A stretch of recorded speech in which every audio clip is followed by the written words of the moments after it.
నా పేరా బోసడికే. పేరడిగితే బోసుడీకి అని తిడతావురా? రేయ్ నాటోలు చేస్తా చెప్పా. నా పేరు బోస అండి, ఇంటి పేరు డీకే అండి. రెండు కలిపితే బోసడికే కదేటండి. ఓరి చవట, బోసుడీక కాదురా. మాట్లాడు.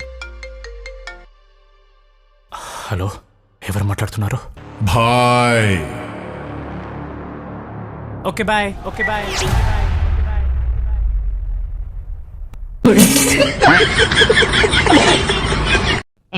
నువ్వు చెప్పాపా. ఉప్పు కప్పు రంబు ఒక్క పోలిక నుండు చూడ చూడ రుచుల జాడ వేరు.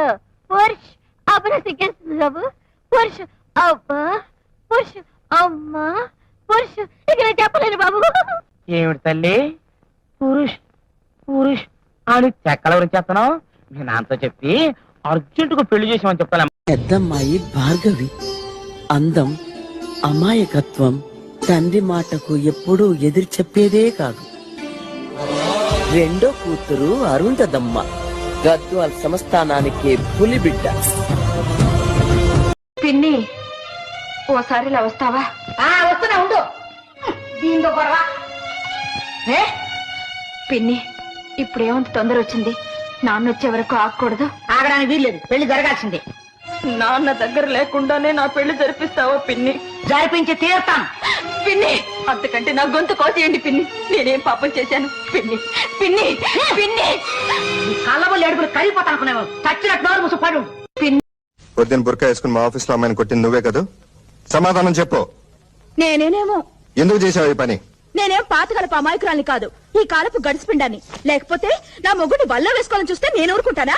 నీ మొగుడిని వల్ల వేసుకోవడం తప్పితే వాళ్ళకి వేరే పని లేదనుకుంటున్నావా? వల్ల వేసుకోవడానికి కాకపోతే పక్కనొచ్చి ఎందుకు కూర్చుందంట? ఇంకా నయ్యం ఏకంగా ఒళ్ళో వచ్చి కూర్చోలేదు. నేనింకా మంచిదాన్ని కాబట్టి, సహృదరాలు కాబట్టి చంపదెబ్బతో సరిపెట్టాను. లేకపోతేనా? నర్మే, అమ్మాయిని కొట్టింది నువ్వేం తెలిసి నా పరువు పోయిండే తెలుసా? పరువు పోతే అరువు తెచ్చుకోవచ్చు, మొగుడే చేయి జారిపోతే ఏడుస్తూ కూర్చోవాలి. అసలు నీకు ఈ అనుమానం చెప్పేంటే? ఇదిగో నాకేం జబ్బులు లేవు, పుష్టిగా ఉన్నాను. కావాలంటే డాక్టర్ దగ్గర తీసుకెళ్లి పరీక్షలు చేయించండి. ఆనక రోగిష్టి పిల్లని అంటగట్టారని దెప్పితో ఊరుకునేది లేదు. ఒకదాంతో ఒకటి సంబంధం లేకుండా మాట్లాడతావేంటి? నేనంతే, మీరు ఒకటంటే నేను రెండంటాను. చిన్నప్పుడు మా నాన్నమ్మ నాకు బస్ ఎక్కువ పోసింది. పొద్దున్న బుర్కా వేసుకుని మా నాన్నగారు మగాళ్ళతోటి మాట్లాడొద్దని చెప్పారు. మగాళ్ళతో మాట్లాడకూడదన్నాడు కానీ ఊకలో ఈకలు అంటాడు. ఈయనతో మాట్లాడచ్చు. హలో, మాది దుబాయ్ లో ఉంది. నువ్వెక్కడున్నావు మరి? అది కాదు, మీది ఓనర్ ప్రవీణ్ది ఉందా? ఉందా లేదా నాకు తెలియదు. అది కాదు, మీది ఓనర్ ప్రవీణ్ది వచ్చిందా? వచ్చాడు, ఇప్పుడే స్నానానికి లోపలికి వెళ్ళాడు. నేను చూడలేదు ఎక్కడికి వెళ్ళాడా. ఇదిగో చెప్పేది వినండి, మాది అర్జెంట్ ఉంది. అర్జెంట్ అంటే బాత్రూమ్కి వెళ్ళి ఫోన్ ఎట్టేసి. అది కాదు, మీది ఓనర్ మాది దగ్గర లేకపోతే మాకు లాస్ ఉంది. ఏటా బోర్డుగా నీ దగ్గర లేకపోతే లాస్ వచ్చేసిందా? మీ ఓనర్ కి చెప్పండి, మీ ఓనర్ది తొందరగా రమ్మనండి, ఓకేనా? చెప్తా.